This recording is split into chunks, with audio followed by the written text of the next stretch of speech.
How's it going? Back with some videos.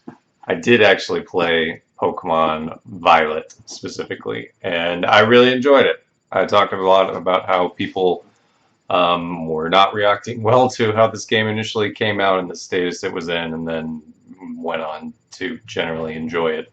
I know I'm not talking, you can't talk about each individual reviewer, but as a whole, I talked about that news cycle. Anyway, finally got around to playing it, and I think in general, I very much like the way the Pokemon franchise is going, and that it's leaning a lot more into exploration and non-linear gameplay. Like you can kind of like with this one, you could go around and do any gym you wanted, any place you wanted. And yeah, there were some guardrails, and but it was kind of fun finding those guardrails and then trying to get around them. And I did maybe end up going off the beaten path and fighting and beating a Pokemon gym I probably shouldn't have been able to. And getting to that area actually made it a lot easier to train up Pokemon because you would get to a spot where there's high level Pokemon that you can easily take out because of the Pokemon you have, and then you train them up really high, and you train other people up,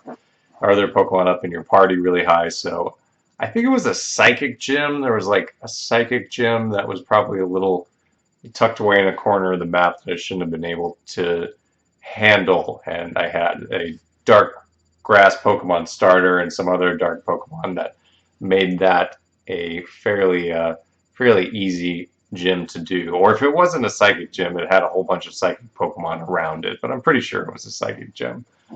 That whole exploration aspect of this game was fun. I definitely enjoyed that. I enjoyed the various characters in the three different storylines, the people that you encounter and interact and team up with.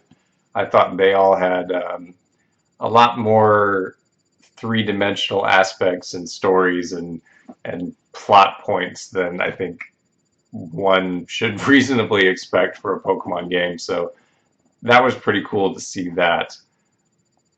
There were some parts of the game that felt like gimmicks, like the the Team Rocket equivalents in this one, the different way of playing against them. It was like kind of interesting, but mostly it was just like, okay, I'm kind of filling the time here until we get to the end of this section and do a proper Pokemon battle. I could have done without that. Every Pokemon game since, I don't know, maybe the fourth gen has had some kind of gimmick that they don't kind of keep up with, whether it's Gigamaxing or Z move or whatever. And this one was the crystal typing. I played pretty much the entire game without ever really caring about the crystal typing of anything or having to or training one specifically to have a specific crystal type. I don't know if it'll come up in competitive gaming or whatever, but it's just another gimmick. Like I didn't care about it. I don't need to think about it. But I will say crystal raids a lot less annoying than the Gigamax raids. I would eventually grow to hate those in the last game because there's a certain point where you knew you weren't going to win, and maybe it's because I didn't do a whole lot of really high level crystal raids in this game, but the crystal raids were much less annoying, and it felt like you weren't doomed if you had a terrible ally Pokemon that would always get its butt kicked or not do anything. Like it felt like this one, it was a little more manageable, or you would at least lose faster and get the heck out of there. So that was nice.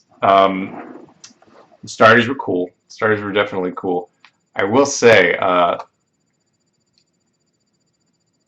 the lack of polish and the technical hiccups in this game were pretty well publicized, and it does not take an expert to find them when you play the game. Certainly. I don't think the game broke that often for me, even compared to some other Switch games I've had. Like I think I lost. I think I broke the game more often on like a Jurassic Park Builder game um, than than this. But there were definitely a lot of times where you're like, oh, that is rough, or like the lighting would change drastically. Like there'd be lighting pop in if that's a thing that makes sense. I think there was one particular gym thing where you had to run around and find a bunch of sunflora, and that was the animation on the various sunflora running with you was pretty gross. There were times where you could see like a character in the background like not really animating. There were a lot of times in the big city where it was like, oh, this is rough. You guys probably had to meet a deadline to push this out because a lot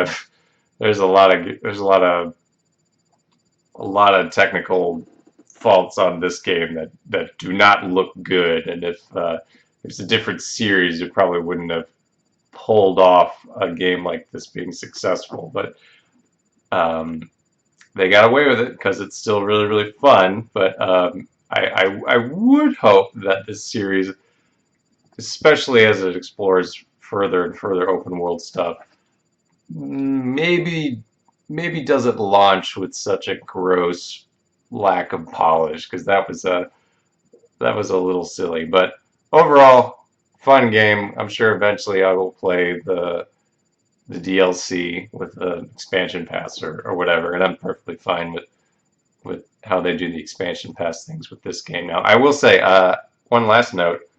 I did do some EV training, and I was very happy to see that um, the EV training was made like basically twice as fast, like than what I remember it being. Like you could get EVs way faster, and frankly, being able to see the Pokemon that you're fighting allows you to select for those EVs way faster. So that was fun. And then I think I even did like the bottle cap thing where you could like better your Pokemon's IVs. So it seems like they cut out some of the barriers or hurdles with that whole adventure. So that was also something I was happy to see. I didn't even it wasn't even that frustrating or time consuming to do EV training. So and that's all I think anybody ever asks for in a Pokemon game is to make some of the hurdles less annoying. So overall liked it. Obviously there's some bugginess, but overall pretty fun. Would recommend.